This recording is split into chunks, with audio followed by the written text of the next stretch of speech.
Hey guys, welcome to this last video of this 6 video series. And in this video, I want to talk about my final topic of my thesis, which, if you remember, was how nuclear energy is a lot more efficient than other forms of energy. As environmental concerns grow larger and larger, efficiency becomes more and more important. If it's possible to have less plants that output more energy, then that's beneficial for everyone and it's a positive output in general. So now the question is, what does it mean to be more efficient? Well, primarily, the energy output in a nuclear plant is a lot more than you can get from other sorts of plants.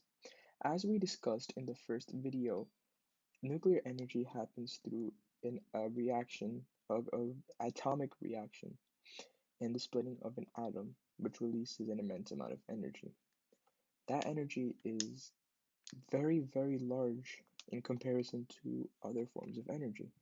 The splitting of a small atom can release up to 50% more than in coal production, and that makes it 91% more efficient than other forms of energy by a substantial, which is a substantial margin. In addition to this, the amount of time and energy required for maintenance and refueling is a lot more for other plants as well than with nuclear reactions, which is a lot more simpler to restart its process. And that makes it more efficient between the every reaction that occurs. That means more reactions can occur and more energy can be created in a smaller amount of time, again making nuclear energy more efficient than other forms of energy in these plants. The margin that I talked about earlier with nuclear energy is actually called the capacity factor.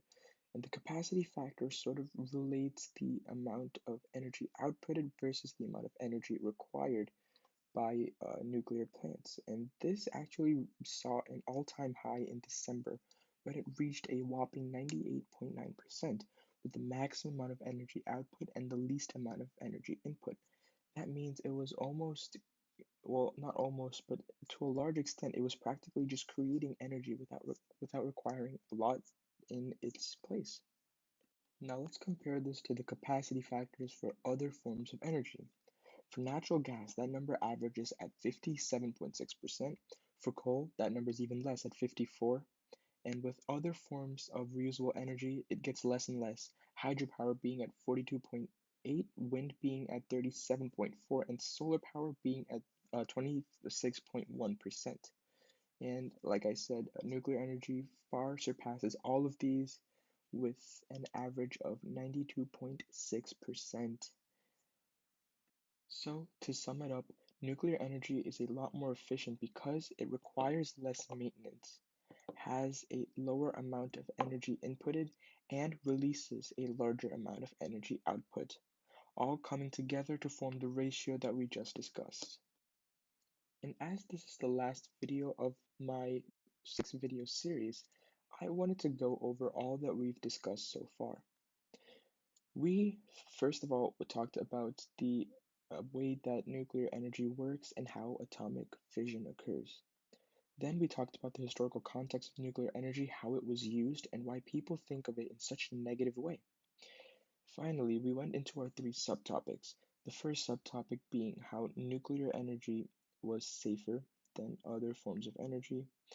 We also discussed how nuclear energy is more efficient than other forms of energy, and how the nuclear plants are better for the environment in comparison to the other kinds of plants out there. Thank you guys so much for watching this series, and I hope that after listening to all my reasons and watching all the videos, you have formulated your own opinions and realized that nuclear energy isn't bad, and it's actually going to shape our future because of how much more efficient it is, how much cleaner it is, and how much safer it is than other forms of energy. Thank you guys so much, and I hope you learned something new.